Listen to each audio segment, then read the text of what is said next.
Hi friends, I have a question for you. How many times have you said to yourself, I'm gonna go to the gym tomorrow, or I'm not gonna eat dessert tonight? And then your goal doesn't happen. You end up sleeping through your alarm or eating that dessert anyway. I've been there. I get it. Accountability to yourself is hard. But in today's video, we're going to go through 4 reasons you don't stay accountable to yourself, and we'll have solutions for every single one. Don't forget to subscribe to my channel, The Lion's Share Wellness, to make sure you don't miss out on any health and wellness videos. And go ahead and like this video now to show your support. All right, so let's get into the 4 reasons you don't stay accountable to yourself. As we go through these 4, I encourage you to really introspect. Think about your own situation. This is not about shame or judgment or guilt. We're going through these reasons to really help you overcome whatever struggle that comes most naturally for you. We all have our struggles. I have definitely fallen prey to every single one of these 4 that I'm going to go through today. So don't feel shame. In fact, that leads us to our very first reason you might not stay accountable to ourselves. I call this turning accountability into ambush. So when we say the word, I want to stay accountable to myself, that feels supportive. Accountable feels like a good thing. And if we ask a friend, can you hold me accountable for this? Or if we tell a friend, I'm going to hold you accountable to cutting off work at 5 p.m. or to showing up at the Zumba class with me or something like that, we're doing it in a supportive way. But somehow when that accountability is for ourselves, we let that darn perfectionism get in the way. And we let that accountability turn into negative self-talk. If we didn't do it, Megan, you miserable failure. I can't believe you didn't even manage to not eat chocolate on the one day that you said you weren't going to have dessert. And that negative self-talk feels icky. Trust me, I've had a lot of interactions with negative self-talk in my life, and it does not feel good. But if we say, I'm going to hold myself accountable, and then perfectionism turns it into ambush, which is negative self-talk that doesn't feel good, then we become really unlikely to actually explore our behaviors and actually dive into what caused it, because it's just a strong commitment and then an ambush. So when accountability turns into ambush and it feels more like perfectionism or beating ourselves up instead of that supportive accountability that you would give your friend, that's reason number 1. Reason number 2 is that we don't take our commitments to ourselves seriously. So oftentimes when we do this, we don't even really believe that we're going to accomplish the goal, even as we're making the commitment. So if I say I'm not going to eat dessert tonight, in the back of my head, I might say, yeah, you're definitely going to eat dessert. Or like, I hope that's true. It would be nice to not eat dessert. But there's probably a 1% chance that that's going to happen. And when I'm doing that, when I don't even believe my commitment to myself because it's too lofty or because I don't want to do it, it's driven by a should, then my commitment is very unlikely to be upheld because I don't really have the conviction to do the sometimes hard work. I like to think of this as deposits into a bank.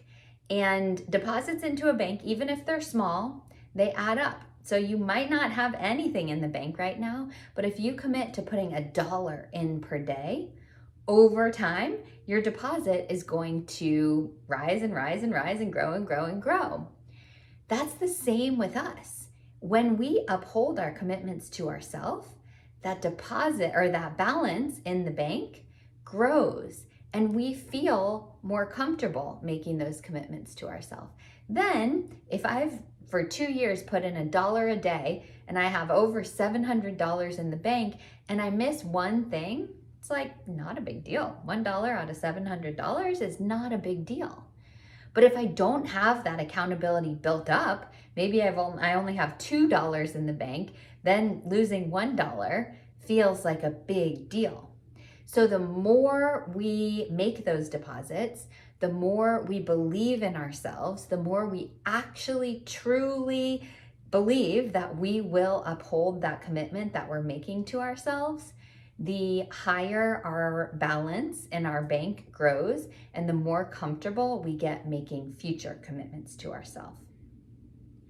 Tom Bilyeu says, a quote, "The only thing that matters is how you feel about yourself when you're by yourself." And if you don't take your commitments to yourself seriously, you probably don't feel great about yourself when you're by yourself. Think about a friend who always tells you that she wants to meet for coffee, and then she never shows up to the coffee date. That'd be pretty annoying, right? One time, like, we understand, miscommunication, emergency, whatever. But if she does this over and over and over, I'm probably not gonna set up more coffee dates with her. And that's kind of how we treat ourselves, right? If you don't show up for one coffee date with yourself, no problem. But if you're over and over and over not upholding your commitment, then it's almost like that friend that you don't really choose to set up any more coffee dates with. You might feel the same way about yourself, that I don't really trust myself enough to make any more commitments. This is about having integrity with your personal values and being really honest with yourself. So reason number 2 is that we don't take commitments to ourselves seriously. Reason number 3 is that we're looking for instant gratification. Let's say I want to go to the gym 3 times a day or 3 times a week to get stronger, or I want to eat more veggies so that I have more energy. Well, I might go to the gym one time, and after that, I don't feel like Superman, Superwoman. I might eat veggies one time, and it's like fine, but I don't have exorbitant amounts of energy from eating one salad. And so it feels like a bit of a letdown if we're looking for that instant gratification. And even though we know that it takes multiple trips to the gym to get those results, or it takes multiple servings of veggies to get those results, we still are wired for that instant gratification. So instead, learning to love the process can lead us to appreciate the results when they come, but not be so reliant on those results. Another quote from Tom Bilyeu, he says, "Becoming capable of a championship performance is far more emotionally gratifying than actually winning the championship. It's the journey." So that's reason number 3, we're looking for instant gratification. Reason number 4 is that we look to someone else to place the blame on them. If we don't want to do something, like let's say I'm gonna wake up tomorrow to exercise, but I really don't want to, it's easier to blame someone else. Oh, well, my friend last minute canceled and we were gonna meet each other at the gym. Or my husband was staying up late watching TV and so I didn't sleep really well, whatever. There will always be someone else to blame. But if you don't really want to do the thing, it feels easier to blame someone else.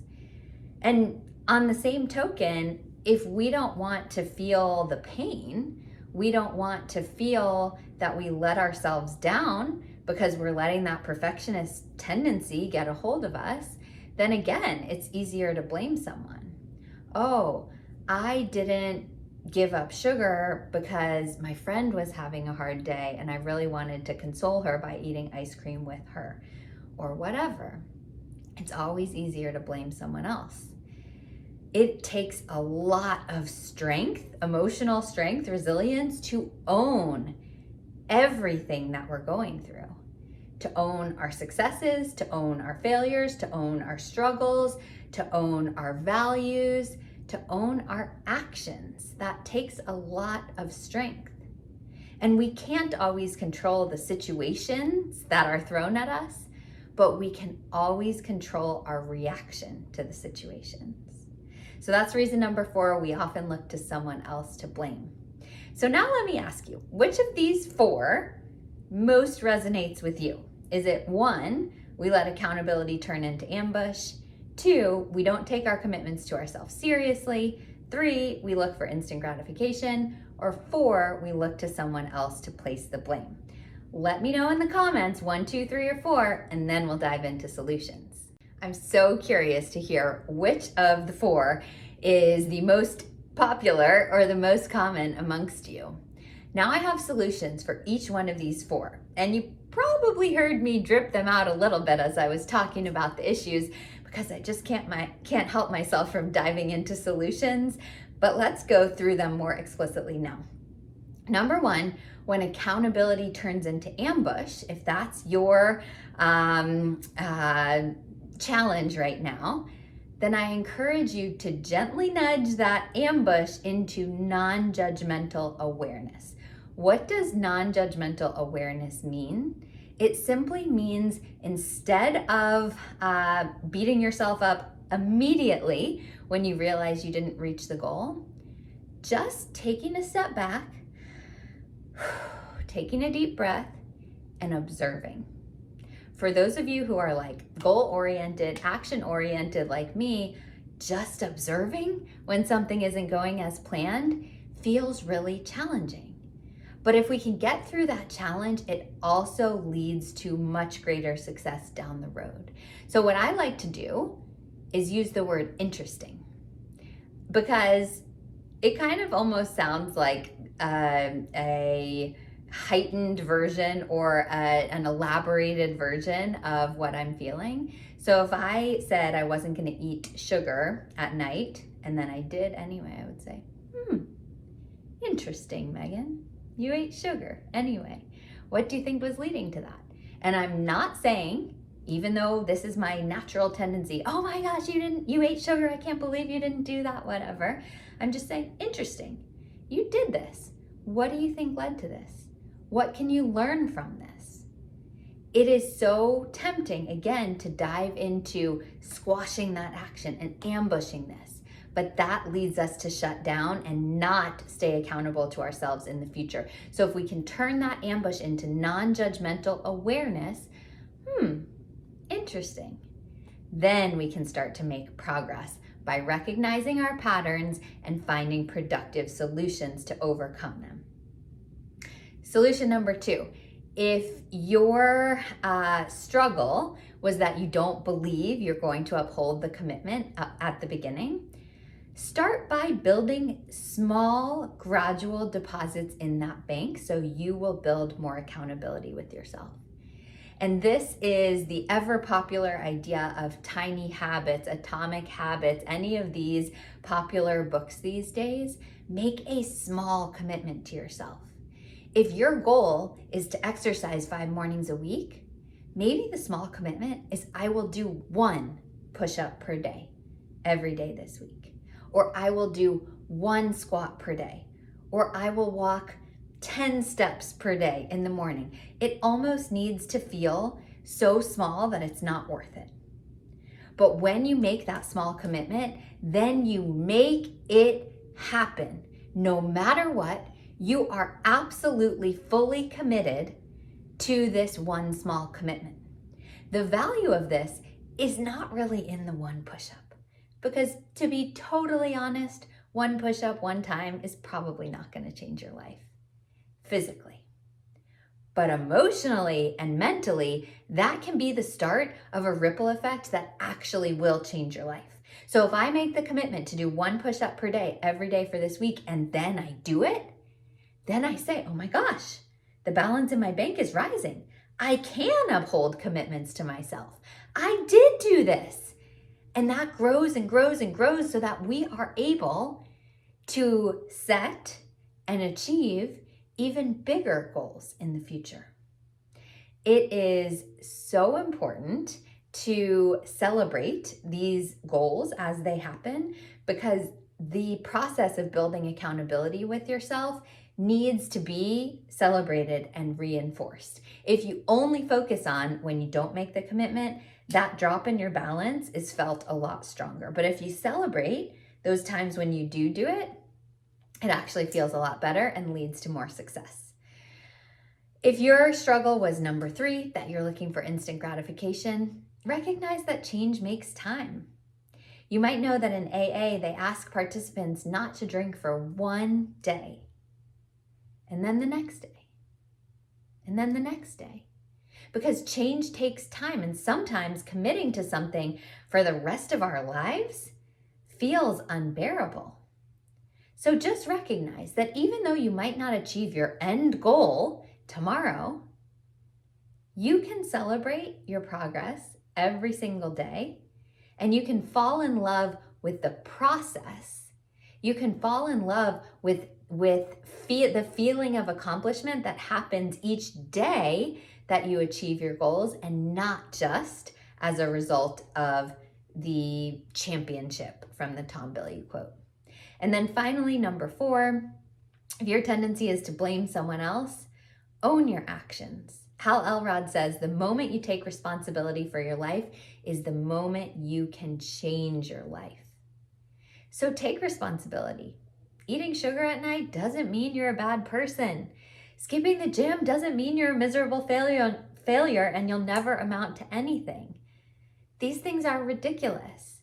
So you don't need to catastrophize any of this, but own your actions. Yeah, I actually could have gone to the gym this morning and I didn't. Okay, fess up. No big deal, no guilt, no shame, no judgment, just owning it. I could have, I didn't. Moving on, I'm gonna do it again tomorrow. So there are your 4 solutions. If you haven't yet posted in the comments, let me know which of these solutions you're committed to implementing. I firmly believe that when you commit to implementing one of these, you will develop more accountability with yourself and you will start upholding your commitments even more. Sometimes what we need is a little beyond these 4 tips though. So if you feel like you need an extra boost, maybe you want to be surrounded by a community of amazing people also working on their health, or you need the mentorship and coaching from someone one-to-one. Whatever you need, I believe I have the solution for you. And I'd love to chat with you about it for free. So scroll on down, you'll see the link right below this video. Let's set up a free time to chat and discuss how I can help you reach your goals. One more time, don't forget to subscribe to my channel, The Lion's Share Wellness, so you don't miss out on any future videos like this. And here's to a wonderful week full of staying accountable to ourselves.